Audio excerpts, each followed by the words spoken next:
মার্কিন president Donald Trump সাম্প্রতিক দিনগুলোতে ইউক্রেনের বেসামরিক এলাকায় রুশ হামলার সমালোচনা করেছেন এবং বলেছেন রুশ প্রেসিডেন্ট ভ্লাদিমির পুতিন হয়তো যুদ্ধ বন্ধ করতে চান না।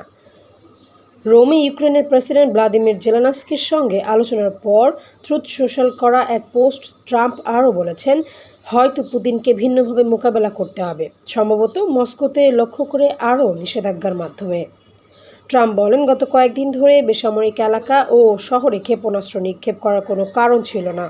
মার্কিন প্রেসিডেন্ট আরও বলেন, আমার মনে হচ্ছে যে হয়তো তিনি যুদ্ধ বন্ধ করতে চান না, তিনি কেবল আমাকেই টোকা দিচ্ছেন, তাই ব্যাংকিং বা সেকেন্ডারি নিষেধাজ্ঞার মাধ্যমে মোকাবিলা করতে হবে, কারণ অনেক মানুষ মারা যাচ্ছেন।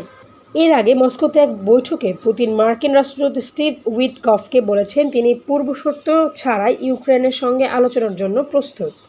হোয়াইট হাউস জানিয়েছে, দুই নেতা ব্যক্তিগতভাবে সাক্ষাৎ করেছেন এবং এই বৈঠকে খুবই ফলপ্রসূ আলোচনা হয়েছে। প্রায় 15 মিনিটের এই বৈঠকে আরও বিস্তারিত তথ্য পরে জানানো হবে বলেও হোয়াইট হাউস জানিয়েছে। Desk report, সমযোগ।